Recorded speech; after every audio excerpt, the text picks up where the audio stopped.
আল্লাহ তাআলা যে আমাদেরকে মানুষ বানিয়ে, শুধু তাই নয়, কোরআনের মাহফিলে আসার তৌফিক দান করলেন, এতে আমরা খুশি না বেজার?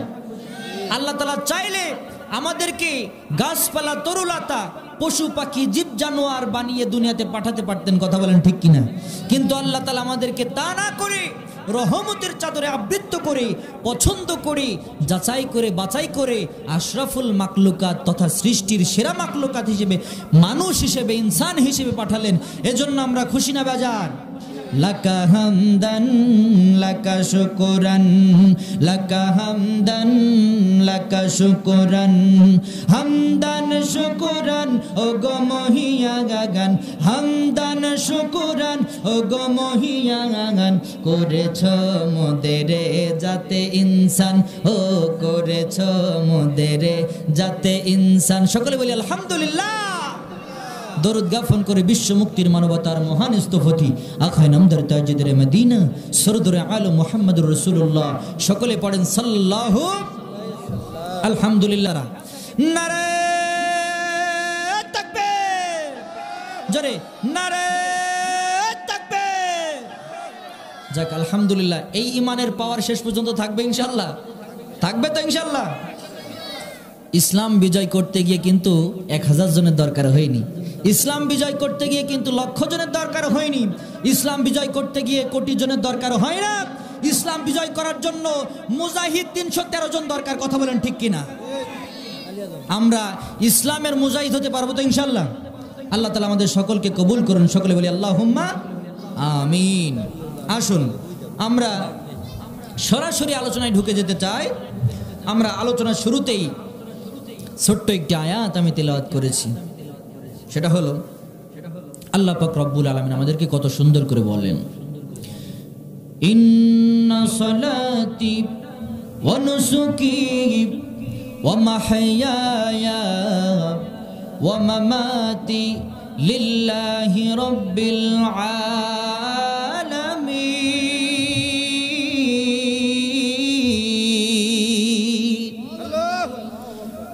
আল্লাহ পাক রব্বুল আলামিন কোরআনুল কারীমের ভিতরে কত সুন্দর করে আমাদেরকে জানায়া দিলেন, ইন্না মানে নিশ্চয়, ইন্না সালাত মানে নামাজ, ইন্না সালাত ওয়া নুসুকি ওয়া মাহইয়ায়া ওয়া মামাতি লিল্লাহি রাব্বিল আলামিন।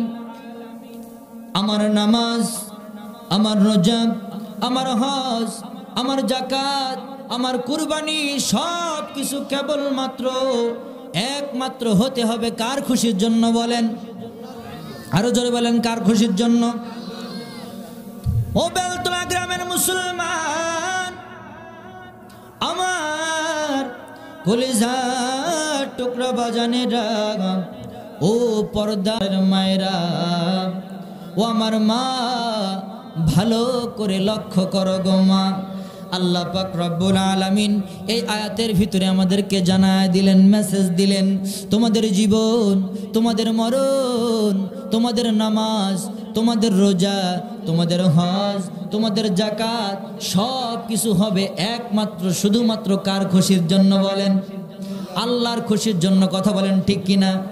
আমরা নামাজ পড়বো আল্লাহর খুশির জন্য, আমরা রোজা রাখবো আল্লাহর খুশির জন্য, আমরা হাট বাজার করবো আল্লাহর খুশির জন্য, আমরা দুনিয়াদারি করবো শুধুমাত্র কেবলমাত্র লিল্লাহি রাব্বিল আলামিন। সকলে চিল্লাই বলে আল্লাহু আকবার।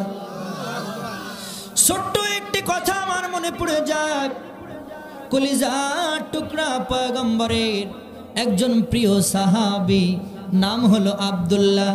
নাম কি বলেন? নাম হলো আব্দুল্লাহ। এই আব্দুল্লাহ জন্ম সূত্রে কিন্তু ইসলামটা পায় নাই, অনেক পরে ইসলামের ছায়াতলে এসেছে।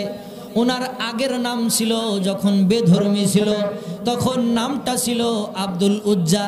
নাম কি ছিল বলেন? নাম ছিল আব্দুল উজ্জা। কিন্তু পয়গম্বর আদর করে, ভালোবেসে, মোহাব্বত করে ওই আব্দুল উজ্জার নাম পাল্টিয়ে যখন ইসলামের ছায়াতলে আসলো, আব্দুল উজ্জার নামটা পাল্টায়া কলিজার টুকরা পয়গম্বর তার নাম দিলেন আব্দুল্লাহ। আল্লাহু আকবার। আল্লাহ পাক রব্বুল আলামিন পয়গম্বরের মাধ্যমে আমাদেরকে জানায় দিয়েছেন, ও ও দুনিয়ার মুসলমান, ও আমার বান্দারা, আমার কলিজার টুকরা সৃষ্টিকর্তার কাছে দুইটা নাম হলো সব থেকে প্রিয়। কয়টা নাম বলেন? দুইটা। এক নম্বর হলো আব্দুল্লাহ, দুই নম্বর হলো আব্দুর রহমান। কথা বলেন ঠিক কিনা?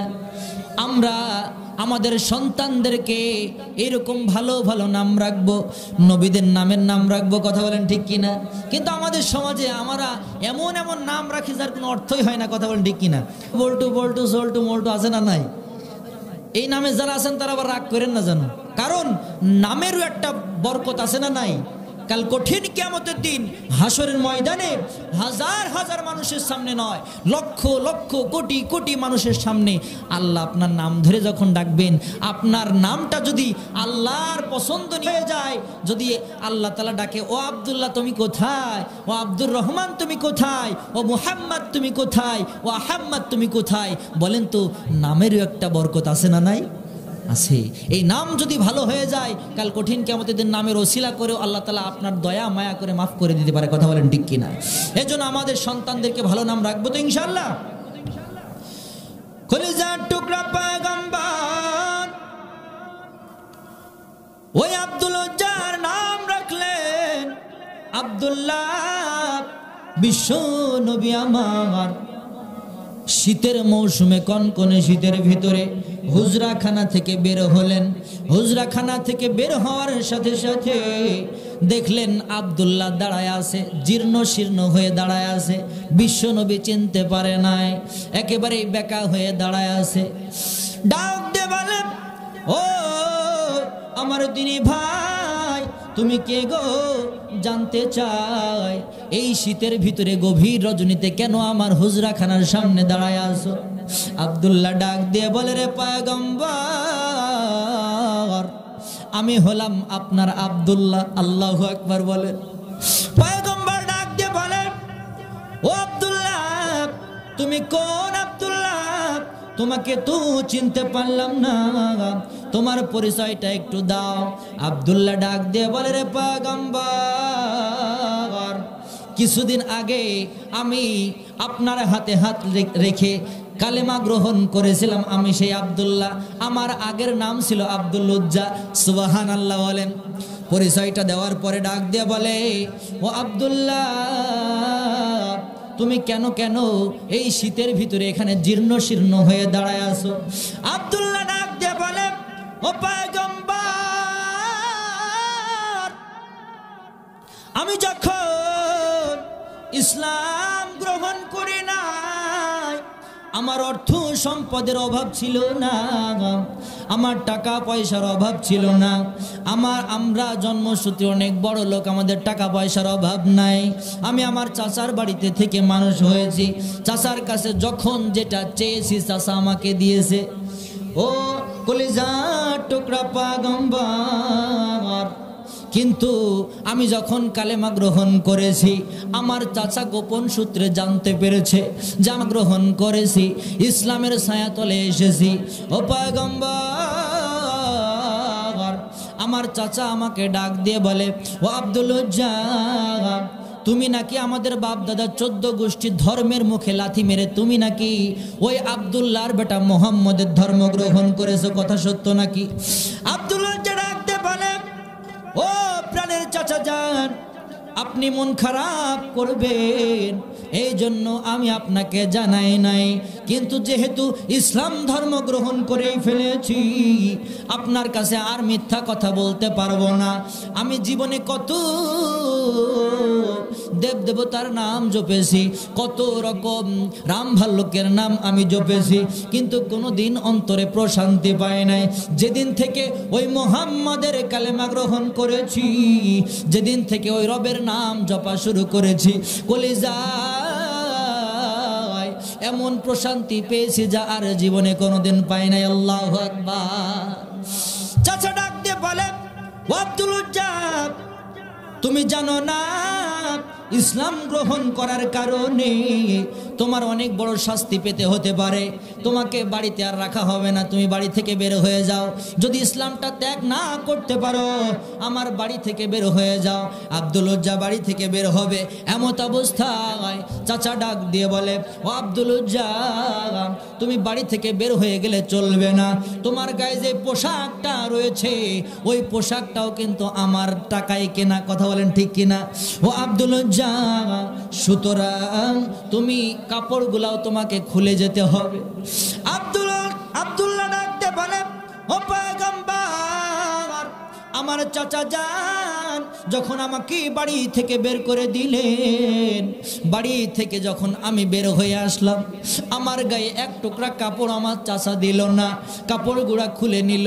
ও কলিজার টুকরা পয়গম্বর, আমি আমার মায়ের কাছে চলে গেলাম, মায়ের কাছে ডাক দিয়ে বললাম, ও কলিজার টুকরা আম্মা জান, আপনি তো আমার মা, আমার গায়ে কোনো কাপড় নাই, এক টুকরো কাপড় আমাকে দেন, আমি যেন আমার নিজের লজ্জা স্থানটা ঢেকে কোন রকম ভাবে আমার কলিজার টুকরা পয়গম্বর জনাবে আরবি আখে নামদার তাজদার মদিনা সরদার আলম মুহাম্মদুর রাসূলুল্লাহ সাল্লাল্লাহু আলাইহি ওয়াসাল্লামের সামনে যে দাঁড়াতে পারে। আল্লাহু আকবার।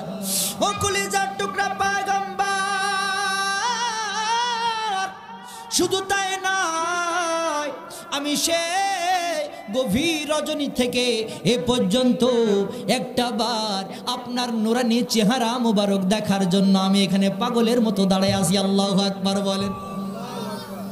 আব্দুল উজ্জা ডাক দিয়ে বলে, ও পয়গম্বর, আমার গায়ে এক টুকরা কাপড়ও ছিল না, আমি আমার আম্মা জান আমাকে এক টুকরো কাপড় দিল, কম্বল এক টুকরো কম্বল দিল, আমি লজ্জা স্থান থেকে কোনো রকম ভাবে আপনার সামনে এসে হাজির হয়েছি।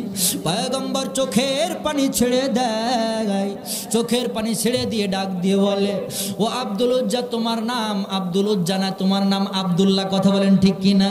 ও আব্দুল্লাহ, তুমি তাড়াতাড়ি আসো, আমার হুজরাখানার ভিতরে আসো।